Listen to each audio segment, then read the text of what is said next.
एक, blockchain technology. Blockchain तकनीक एक विकेंद्रीकृत, वितरित बही खाता है जो डिजिटल संपत्तियों के स्वामित्व का रिकॉर्ड संग्रहीत करता है। ब्लॉकचेन पर संग्रहीत किसी भी डेटा को संशोधित नहीं किया जा सकता है, जिससे ये तकनीक भुगतान, साइबर सुरक्षा और स्वास्थ्य सेवा जैसे उद्योगों के लिए एक वैध विघ्नकर्ता बन जाती है। एक ब्लॉकचेन डेटाबेस उन ब्लॉकों में डेटा संग्रहीत करता है जो एक श्रृंखला में एक साथ जुड़े हुए हैं। डेटा कालानुक्रमिक रूप से एक समान होते हैं और कोई भी नेटवर्क से सर्वसम्मति के बिना श्रृंखला को हटा या संशोधित नहीं कर सकता है। 1.1 ब्लॉकचेन का इतिहास। ब्लॉकचेन की पहली अवधारणा 1991 की है, जब क्रिप्टोग्राफिक रूप से सुरक्षित रिकॉर्ड या ब्लॉक की श्रृंखला का विचार स्टुअर्ट हेबर और वेकफील्ड स्कॉट स्टोनेंटा द्वारा पेश किया गया था। वर्ष 2008 ब्लॉकचेन के लिए एक महत्वपूर्ण समय था, क्योंकि सातोशी नाकामोटो, एक व्यक्ति या समूह के लिए छद्मनाम, ने ब्लॉकचेन प्रौद्योगिकी को एक स्थापित मॉडल और नियोजित अनुप्रयोग दिया।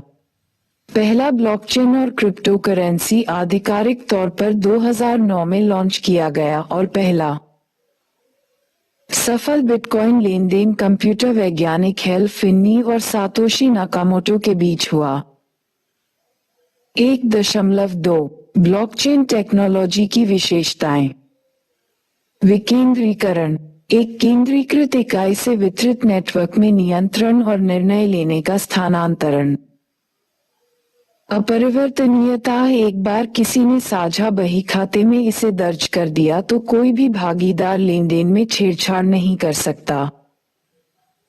आम सहमति, ब्लॉकचेन लेनदेन रिकॉर्ड करने के लिए प्रतिभागियों की सहमति के बारे में नियम स्थापित करता है। कोई व्यक्ति नए लेनदेन को तभी रिकॉर्ड कर सकता है जब नेटवर्क में अधिकांश प्रतिभागी अपनी सहमति देते हैं। 1.3 ब्लॉकचेन नेटवर्क के प्रकार। सार्वजनिक ब्लॉकचेन। सार्वजनिक ब्लॉकचेन प्रकृति में अनुमति रहित हैं, यानी किसी को भी इसमें शामिल होने की अनुमति होती है और पूरी तरह से विकेंद्रीकृत हैं। सार्वजनिक ब्लॉकचेन ब्लॉकचेन के सभी नोड्स को ब्लॉकचेन तक पहुंचने, डेटा के नए ब्लॉक बनाने और डेटा के ब्लॉक को मान्य करने के समान अधिकार देने की अनुमति देते हैं। लोग मुख्य रूप से बिटकॉइन, एथेरियम और लाइटकॉइन जैसी क्रिप्टो करेंसी का आदान प्रदान और माइन करने के लिए सार्वजनिक ब्लॉकचेन का उपयोग करते हैं। निजी ब्लॉकचेन। एक एकल संगठन निजी ब्लॉकचेन को नियंत्रित करता है, जिसे प्रबंधित ब्लॉकचेन भी कहा जाता है। इसमें प्राधिकरण यह निर्धारित करता है कि कौन इसके सदस्य हो सकते हैं और नेटवर्क में उनके पास क्या अधिकार हो सकते हैं। निजी ब्लॉकचेन केवल आंशिक रूप से विकेंद्रीकृत हैं क्योंकि इन ब्लॉकचेन तक सार्वजनिक पहुंच प्रतिबंधित है। Consortium blockchain. कंसोर्टियम ब्लॉकचेन एक इकाई के बजाय संगठनों के एक समूह द्वारा शासित अनुमति प्राप्त ब्लॉकचेन है। कंसोर्टियम ब्लॉकचेन निजी ब्लॉकचेन की तुलना में अधिक विकेंद्रीकरण का आनंद लेते हैं, जिसके परिणामस्वरूप उच्च स्तर की सुरक्षा होती है।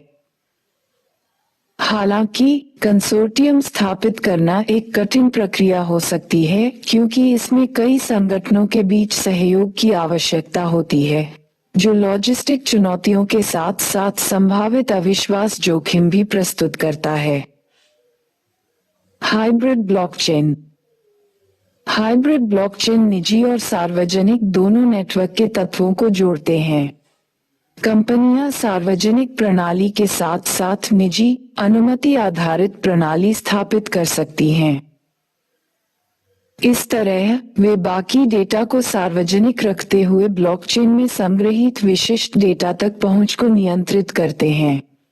वे सार्वजनिक सदस्यों को ये जांचने की अनुमति देने के लिए स्मार्ट अनुबंध का उपयोग करते हैं कि निजी लेनदेन पूरा हो गया है या नहीं। 1.4 ब्लॉकचेन कैसे काम करता है? लेन देन रिकॉर्ड करना। पहला कदम लेन देन को रिकॉर्ड करना है। ब्लॉकचेन लेन देन ब्लॉकचेन नेटवर्क में एक पक्ष से दूसरे पक्ष तक भौतिक या डिजिटल संपत्तियों की आवाजाही को दर्शाता है। इसे डेटा ब्लॉक के रूप में दर्ज किया जाता है और इसमें लेन देन में कौन शामिल था, लेन देन के दौरान क्या हुआ, लेन देन कब हुआ वगैरह जैसे विवरण शामिल हो सकते हैं। सर्वसम्मति प्राप्त करना।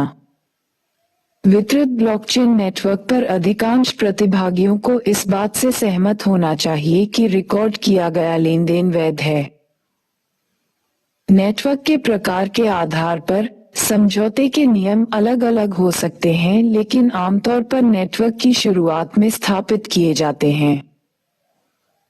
ब्लॉकों को लिंक करना। एक बार जब प्रतिभागी आम सहमति पर पहुंच जाते हैं तो ब्लॉकचेन पर लेन देन को बही खाता के पन्नों के बराबर ब्लॉकों में लिखा जाता है। लेन देन के साथ साथ नए ब्लॉक में एक क्रिप्टोग्राफिक हैश भी जोड़ा जाता है। हैश एक श्रृंखला के रूप में कार्य करता है जो ब्लॉकों को एक साथ जोड़ता है। यदि ब्लॉक के कंटेंट को जानबूझकर या अनजाने में संशोधित किया जाता है तो हैश मान बदल जाता है, जिससे डेटा छेड़छाड़ का पता लगाने का एक तरीका मिल जाता है। इस प्रकार ब्लॉक और चेन सुरक्षित रूप से लिंक होते हैं और कोई व्यक्ति उन्हें संपादित नहीं कर सकता है।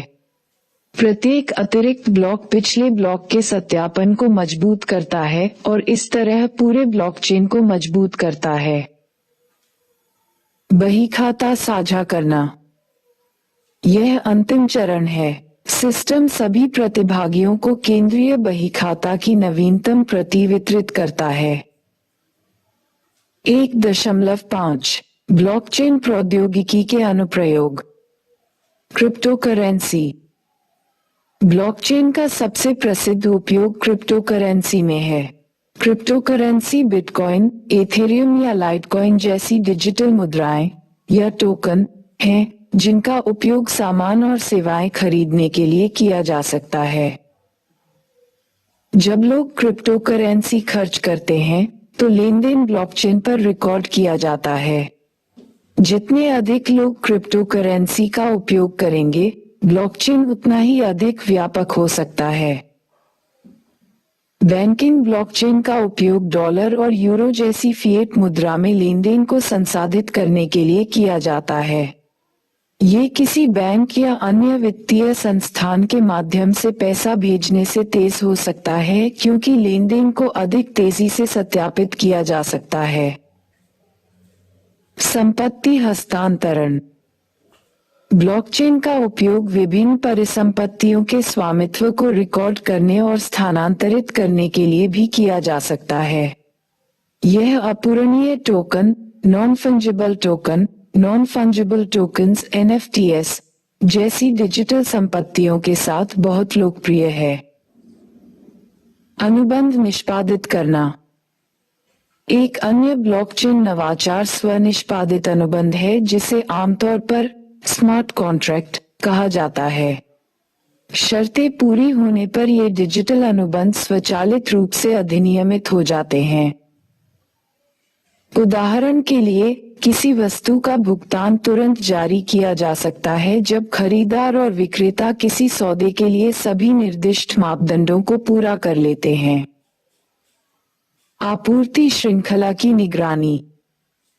पारंपरिक डेटा भंडारण विधियों के साथ समस्याओं के स्रोत का पता लगाना कठिन हो सकता है, जैसे कि खराब गुणवत्ता वाला सामान किस विक्रेता से आया था।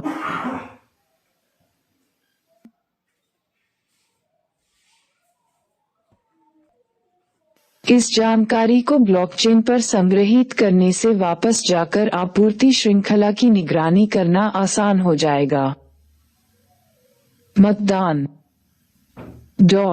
ब्लॉकचेन वोटिंग से लोगों को ऐसे वोट जमा करने की अनुमति मिलेगी जिनके साथ छेड़छाड़ नहीं की जा सकती है और साथ ही लोगों को मैन्युअल रूप से कागजी मतपत्रों को इकट्ठा करने और सत्यापित करने की आवश्यकता भी दूर हो जाएगी।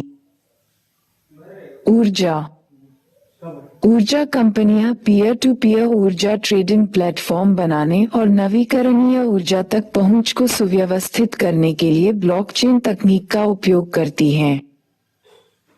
उदाहरण के लिए, ब्लॉकचेन आधारित क्राउडफंडिंग पहल के साथ उपयोगकर्ता उन समुदायों में सौर पैनलों को प्रायोजित और स्वामित्व कर सकते हैं जिनके पास ऊर्जा पहुंच की कमी है। सौर पैनलों के निर्माण के बाद प्रायोजकों को इन समुदायों के लिए किराया भी प्राप्त हो सकता है। मीडिया और मनोरंजन। कलाकारों के उचित मुआवजे के लिए कॉपीराइट सत्यापन महत्वपूर्ण है। कॉपीराइट सामग्री की बिक्री या हस्तांतरण को रिकॉर्ड करने के लिए कई लेनदेन की आवश्यकता होती है। मीडिया और मनोरंजन क्षेत्र की कंपनियां इस कॉपीराइट डेटा को प्रबंधित करने के लिए ब्लॉकचेन सिस्टम का उपयोग करती हैं। ब्लॉकचेन के फायदे। लेनदेन की उच्च सटीकता, क्योंकि ब्लॉकचेन लेनदेन को कई नोड्स द्वारा सत्यापित किया जाना चाहिए, इससे त्रुटि कम हो सकती है। यदि एक नोड में डेटाबेस में कोई गलती है तो अन्य इसे अलग देखेंगे और त्रुटि पकड़ लेंगे। मध्यस्थों की कोई आवश्यकता नहीं। ब्लॉकचेन का उपयोग करके लेनदेन में दो पक्ष तीसरे पक्ष के माध्यम से काम किए बिना किसी चीज की पुष्टि और पूरा कर सकते हैं। इससे समय के साथ साथ बैंक जैसे मध्यस्थ के लिए भुगतान की लागत भी बचती है। अतिरिक्त सुरक्षा। ब्लॉकचेन की तरह का विकेंद्रीकृत नेटवर्क किसी के लिए धोखाधड़ी वाले लेनदेन करना लगभग असंभव बना देता है, क्योंकि जाली लेनदेन में प्रवेश करने के लिए उन्हें प्रत्येक नोड को हैक करने और प्रत्येक खाता बही को बदलने की आवश्यकता होगी। अधिक कुशल स्थानांतरण। चूंकि ब्लॉकचेन 24/7 संचालित होते हैं, लोग विशेष रूप से अंतर्राष्ट्रीय स्तर पर अधिक कुशल वित्तीय और परिसंपत्ति हस्तांतरण कर सकते हैं। 1.7 ब्लॉकचेन के नुकसान। उच्च ऊर्जा लागत। लेनदेन को सत्यापित करने के लिए सभी नोड्स के काम करने से एकल डेटाबेस या स्प्रेडशीट की तुलना में काफी अधिक बिजली की खपत होती है। इससे न केवल ब्लॉकचेन आधारित लेनदेन अधिक महंगा हो जाता है, बल्कि यह पर्यावरण पर एक बड़ा कार्बन बोझ भी पैदा करता है। संपत्ति के नुकसान का जोखिम है। कुछ डिजिटल संपत्तियों को क्रिप्टोग्राफिक कुंजी का उपयोग करके सुरक्षित किया जाता है, जैसे ब्लॉकचेन वॉलेट में क्रिप्टोकरेंसी। यदि किसी डिजिटल संपत्ति का मालिक निजी क्रिप्टोग्राफिक कुंजी खो देता है जो उन्हें अपनी संपत्ति तक पहुंच प्रदान करती है, तो वर्तमान में इसे पुनर्प्राप्त करने का कोई तरीका नहीं है, जिसका अर्थ है कि संपत्ति स्थायी रूप से चली गई है। अवैध गतिविधि की संभावना। ब्लॉकचेन का विकेंद्रीकरण उसे गोपनीय बनाता है, जो इसे अपराधियों के लिए आकर्षक बनाता है।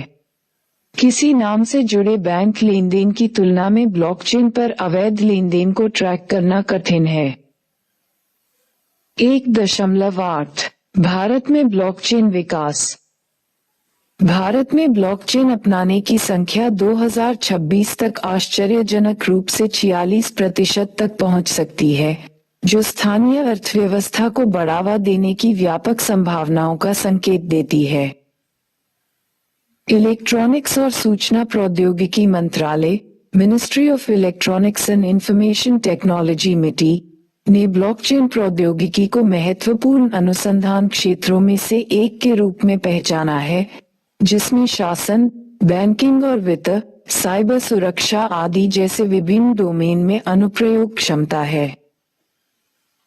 मिटी ने CDAC, institute for development and research in banking technology, Hyderabad और वीर माता जीजाबाई टेक्नोलॉजिकल इंस्टीट्यूट, मुंबई के साथ निष्पादन एजेंसियों के रूप में ब्लॉकचेन टेक्नोलॉजी में उत्कृष्टता का वितरित केंद्र नामक एक बहुसंस्थागत परियोजना का समर्थन किया है। इस पहल के हिस्से के रूप में एजेंसियों ने विभिन्न डोमेन में ब्लॉकचेन तकनीक के उपयोग पर शोध किया है और प्रूफ ऑफ कॉन्सेप्ट समाधान विकसित किए हैं। ब्लॉकचेन प्रौद्योगिकी में उत्कृष्टता केंद्र सेंटर ऑफ एक्सीलेंस की स्थापना राष्ट्रीय सूचना विज्ञान केंद्र नेशनल इंफॉर्मेटिक्स सेंटर (NIC) द्वारा राष्ट्रीय सूचना विज्ञान केंद्र services incorporated national informatics centre services incorporated (NICSI) के सहयोग से की गई थी। का उद्देश्य सरकार में ब्लॉकचेन तकनीक को अपनाने और तैनात करने में तेजी लाना, विभिन्न उपयोग के मामलों पर ध्यान केंद्रित करने वाली परियोजनाओं को निष्पादित करना, पायलट तैनाती, समाधानों के डिजाइन और विकास में तेजी लाने के लिए ब्लॉकचेन प्लेटफॉर्म को एक सेवा के रूप में पेश करना, परामर्श सेवाएं और क्षमता निर्माण प्रदान करना है। नीति आयोग ने भी ब्लॉकचेन को विकेंद्रीकरण, पारदर्शिता और जवाबदेही जैसी सुविधाओं को सक्षम करने वाली एक आशाजनक प्रौद्योगिकी के रूप में मान्यता दी है। ब्लॉकचेन पर राष्ट्रीय रणनीति। दिसंबर 2021 में इलेक्ट्रॉनिक्स और सूचना प्रौद्योगिकी मंत्रालय द्वारा लाई गई ब्लॉकचेन पर राष्ट्रीय रणनीति इस तकनीक पर आधारित अनुप्रयोगों के विकास के लिए ब्लॉकचेन ढांचा बनाने वाले विश्वसनीय डिजिटल प्लेटफार्मों को सक्षम करने की दिशा में एक कदम है। दस्तावेज सरल शब्दों में ब्लॉकचेन तकनीक का परिचय देता है, इसे अपनाने पर अंतरराष्ट्रीय परिदृश्य देता है, राष्ट्रीय पहलों पर प्रकाश डालता है और विभिन्न दिशाओं का अनुमान लगाता है जिनमें विकासात्मक कार्य किए जाने की आवश्यकता है। दृष्टि। साझा ब्लॉकचेन अवसंरचना के माध्यम से विश्वसनीय डिजिटल प्लेटफॉर्म तैयार करना, अनुसंधान और विकास, नवाचार, प्रौद्योगिकी और अनुप्रयोग विकास को बढ़ावा देना और नागरिकों और व्यवसायों को अत्याधुनिक, पारदर्शी, सुरक्षित और विश्वसनीय डिजिटल सेवा वितरण की सुविधा प्रदान करना, इस प्रकार भारत को ब्लॉकचेन प्रौद्योगिकी में वैश्विक लीडर बनाना। एक राष्ट्रीय ब्लॉकचेन अवसंरचना को विकसित करके एक विश्वसनीय डिजिटल प्लेटफॉर्म बनाना जिसका उपयोग कई ब्लॉकचेन आधारित समाधानों के परीक्षण के लिए सैंडबॉक्स के साथ समर्थित अनुप्रयोगों के विकास और तैनाती के लिए किया जा सकता है। तेजी से अनुप्रयोग विकास और तैनाती, अंतरसंचालनीयता, स्केलेबिलिटी, सुरक्षा और गोपनीयता से संबंधित चुनौतियों का समाधान करने के लिए ब्लॉकचेन प्रौद्योगिकी में अनुसंधान और विकास को बढ़ावा देना। ब्लॉकचेन प्रौद्योगिकी अपनाने की दिशा में विभिन्न चुनौतियों का समाधान करते हुए एक विश्वसनीय डिजिटल प्लेटफॉर्म के लिए एक नवाचार रोडमैप बनाना और अपडेट करना। नागरिकों और व्यवसायों को सेवाओं की तेज, सुरक्षित, पारदर्शी, विश्वसनीय और कुशल डिलीवरी प्रदान करने पर ध्यान केंद्रित करते हुए राष्ट्रीय हित के उत्पादन ग्रेड अनुप्रयोगों की योजना बनाना। ब्लॉकचेन प्रौद्योगिकी के क्षेत्र में मानकों के विकास को प्रोत्साहित करना। नागरिकों और व्यवसायों को सेवाएं प्रदान करने के लिए ब्लॉकचेन को विनियमित करने की दिशा में कानूनी और नीतिगत आवश्यकताओं की पहचान करना। नागरिक सेवाओं की पेशकश के लिए राष्ट्रीय ब्लॉकचेन अवसंरचना को विकसित करने में बहु हितधारक मॉडल को प्रोत्साहित करना जिससे पारदर्शिता, विश्वास और उत्पत्ति सुनिश्चित हो सके। ब्लॉकचेन प्रौद्योगिकियों के क्षेत्र में काम करने वाले वैश्विक संगठनों और नवाचार और अनुसंधान केंद्रों के साथ भारत के सहयोग को मजबूत करना। बड़े पैमाने पर अपनाने के लिए एक केंद्रीकृत योजना और विकेंद्रीकृत निष्पादन मॉडल विकसित करना। ब्लॉकचेन प्रौद्योगिकी में क्षमता निर्माण, कौशल विकास और नवाचार को बढ़ावा देना। 2. क्रिप्टोकरेंसी. क्रिप्टोकरेंसी लेनदेन को निष्पादित करने के लिए उपयोग की जाने वाली ब्लॉकचेन तकनीक पर चलने वाली डिजिटल मुद्रा का एक विकेंद्रीकृत रूप है। क्रिप्टोकरेंसी को इसका नाम इसलिए मिला क्योंकि यह लेनदेन को सत्यापित करने के लिए एन्क्रिप्शन का उपयोग करती है। इसका मतलब है कि वॉलेट और सार्वजनिक बही खातों के बीच क्रिप्टोकरेंसी डेटा को संग्रहीत और प्रसारित करने में उन्नत कोडिंग शामिल है। पहली क्रिप्टोकरेंसी बिटकॉइन थी, जिसे 2009 में स्थापित किया गया था और आज भी यह सबसे प्रसिद्ध है। अन्य उदाहरणों में एथेरियम, लाइटकॉइन, रिपल आदि शामिल हैं। नोड्स योगदानकर्ताओं का एक नेटवर्क है जिसके द्वारा क्रिप्टोकरेंसी प्रबंधित की जाती है। नेटवर्क पर नोड्स लेनदेन डेटा को संग्रहीत करने से लेकर मान्य करने तक विभिन्न प्रकार की भूमिकाएं निभाते हैं। नोड्स समग्र रूप से डेटाबेस और नई लेनदेन प्रविष्टियों के मान्यकरण का प्रबंधन करते हैं। इसमें विफलता का कोई एक बिंदु नहीं है, जिसका अर्थ है कि यदि एक नोड टूट भी जाता है तो इसका ब्लॉकचेन लेजर पर कोई प्रभाव नहीं पड़ेगा।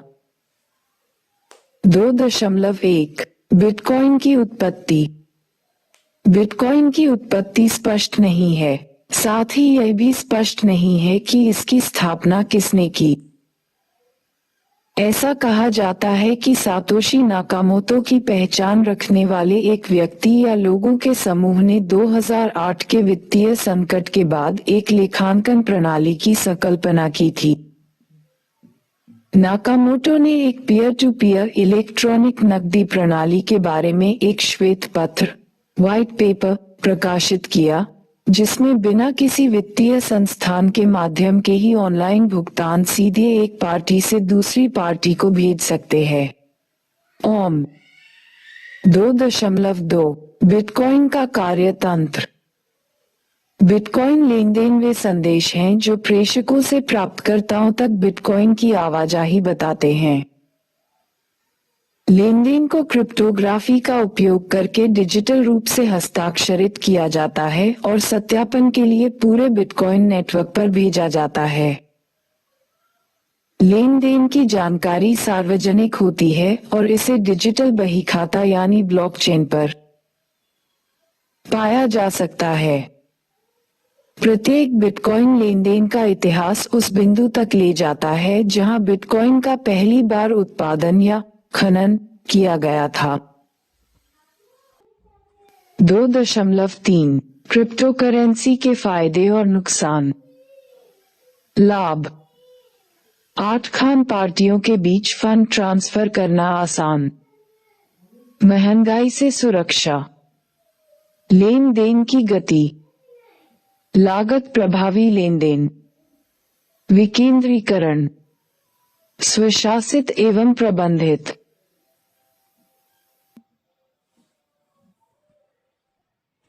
सुरक्षित, संरक्षित और पारदर्शी। रिटर्न उत्पन्न करने के लिए उपयोग किया जा सकता है। डॉट भेजा हुआ धन, रेमिटेंस, सुव्यवस्थित रहता है। नुकसान। डॉट लेनदेन छद्मनाम है। छद्मनाम आपराधिक उपयोग को बढ़ावा देता है। किसी नेटवर्क में भाग लेना और कमाई करना महंगा है। ऑफ चेन सुरक्षा मुद्दे। कीमतें बहुत अस्थिर हैं। 2.4 भारत में क्रिप्टोकरेंसी। भुगतान माध्यम के रूप में क्रिप्टोकरेंसी भारत में किसी भी केंद्रीय प्राधिकरण द्वारा विनियमित या जारी नहीं की जाती है। क्रिप्टोकरेंसी से निपटने के दौरान असहमति को सुलझाने के लिए कोई दिशानिर्देश निर्धारित नहीं है। भारत में क्रिप्टोकरेंसी के भविष्य को लेकर अनिश्चितता के बावजूद अनियमित डिजिटल संपत्ति, विशेष रूप से बिटकॉइन में निवेश ने 2020 के बाद से एक आश्चर्यजनक वृद्धि देखी है। 2013 क्रिप्टोकरेंसी के संबंध में आरबीआई का पहला परिपत्र। भारतीय reserve bank, reserve bank of India RBI ने 2013 में आभासी मुद्राओं के उपयोग से संबंधित संभावित सुरक्षा संबंधी जोखिमों के बारे में उपयोगकर्ताओं को चेतावनी देते हुए एक परिपत्र जारी किया था। 2017-2018 क्रिप्टोकरेंसी पर आरबीआई का बैंकिंग प्रतिबंध। आरबीआई और वित्त मंत्रालय द्वारा 2017 के अंत तक एक चेतावनी जारी की गई थी जिसमें स्पष्ट किया गया था कि आभासी मुद्राएं कानूनी निविदा नहीं हैं। मार्च 2018 में केंद्रीय डिजिटल टैक्स बोर्ड द्वारा वित्त मंत्रालय को आभासी मुद्राओं पर प्रतिबंध लगाने की एक मसौदा योजना प्रस्तुत की गई थी। लगभग एक महीने बाद आरबीआई ने एक परिपत्र जारी कर बैंकों, गैर बैंकिंग वित्त कंपनियों और भुगतान प्रणाली प्रदाताओं को आभासी मुद्राओं से निपटने और आभासी मुद्रा एक्सचेंजों को सेवाएं प्रदान करने से रोक दिया। मार्च 2020 सुप्रीम कोर्ट ने क्रिप्टो बैंकिंग प्रतिबंध को रद्द कर दिया। 4 मार्च 2020 को सुप्रीम कोर्ट ने आरबीआई के उस सर्कुलर को रद्द कर दिया जिसने आभासी मुद्राओं के व्यापार को अवैध घोषित किया गया था।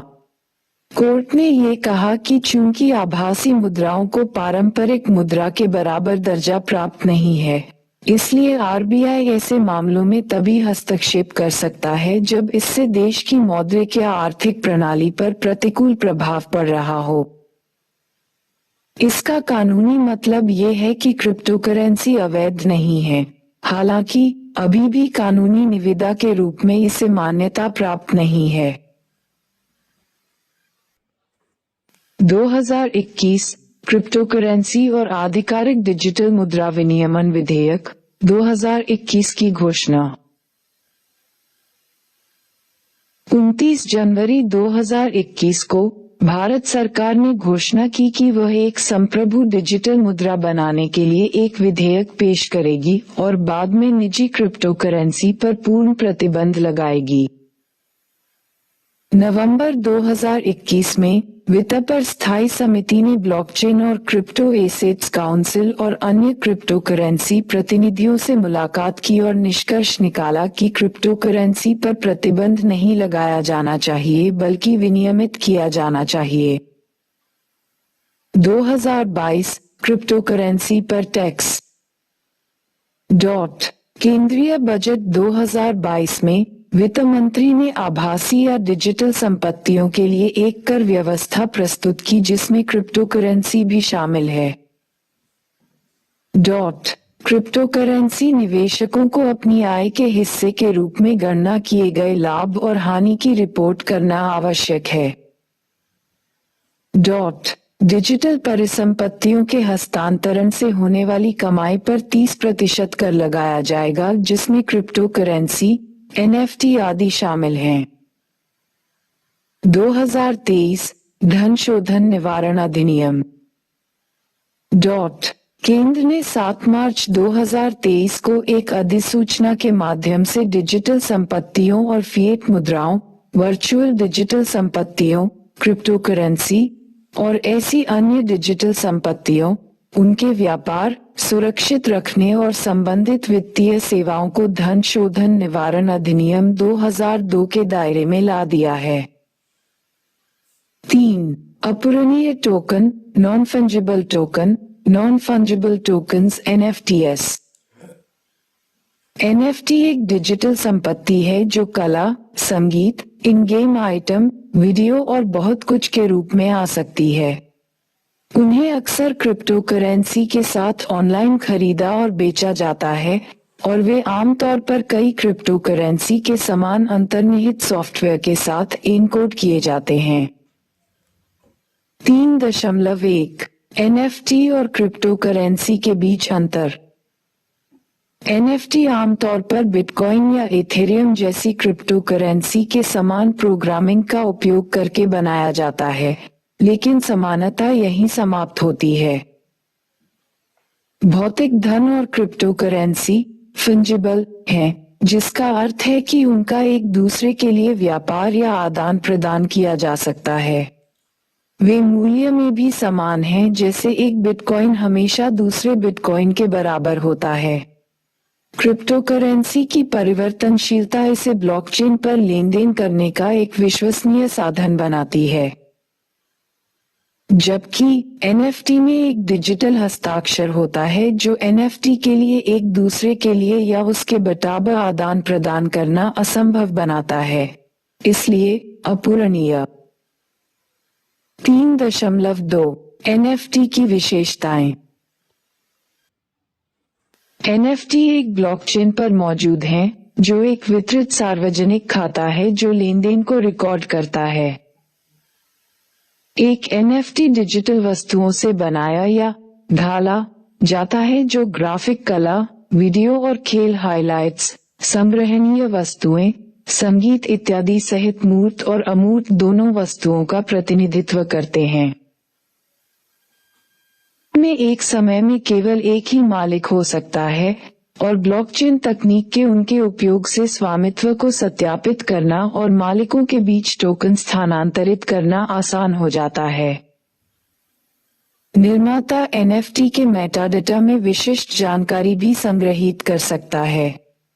उदाहरण के लिए, कलाकार फाइल में अपने हस्ताक्षर शामिल करके अपनी कलाकृति पर हस्ताक्षर कर सकते हैं। 3.3 एनएफटी का निर्माण। एक अपूरणीय टोकन एक कलाकार, निर्माता या लाइसेंस धारक द्वारा मिटिंग नामक प्रक्रिया के माध्यम से बनाया जाता है। मिटिंग एक ऐसी प्रक्रिया है जिसमें एक ब्लॉकचेन लेनदेन पर हस्ताक्षर करना शामिल है जो मूलभूत टोकन विवरणों को रेखांकित करता है, जिसे फिर एक स्मार्ट अनुबंध फंक्शन को ट्रिगर करने के लिए ब्लॉकचेन पर प्रसारित किया जाता है जो टोकन बनाता है और इसे उसके मालिक को सौंपता है। हुड के तहत एक अपूरणीय टोकन में एक अद्वितीय टोकन पहचानकर्ता या टोकनिड होता है, जिसे एक मालिक पहचानकर्ता के साथ मैप किया जाता है और एक स्मार्ट अनुबंध के अंदर संग्रहीत किया जाता है। जब किसी दिए गए टोकनिड का मालिक इसे किसी अन्य उपयोगकर्ता को हस्तांतरित करना चाहता है, तो स्वामित्व को सत्यापित करना और नए मालिक को टोकन फिर से सौंपना आसान होता है। 3.4 स्मार्ट कॉन्ट्रैक्ट। एक स्मार्ट कॉन्ट्रैक्ट वह कोड है जिसे ब्लॉकचेन नेटवर्क के संदर्भ में नियतात्मक रूप से निष्पादित किया जाता है। नेटवर्क में प्रत्येक भागीदार स्मार्ट अनुबंध के कोड द्वारा किए जाने वाले राज्य परिवर्तनशील कार्यों की पुष्टि करता है। स्मार्ट कॉन्ट्रैक्ट प्राथमिक साधन है जिसके द्वारा डेवलपर्स ब्लॉकचेन पर टोकन बना और प्रबंधित कर सकते हैं। स्मार्ट कॉन्ट्रैक्ट आम डेटा संरचनाओं में छोटी मात्रा में डेटा संग्रहीत कर सकते हैं, जो टोकन उपयोग के मामलों का एक महत्वपूर्ण घटक है जो टोकन पहचानकर्ताओं को मालिक पहचानकर्ताओं के साथ मैप करता है ताकि यह पता लगाया जा सके कि कौन टोकन का मालिक है।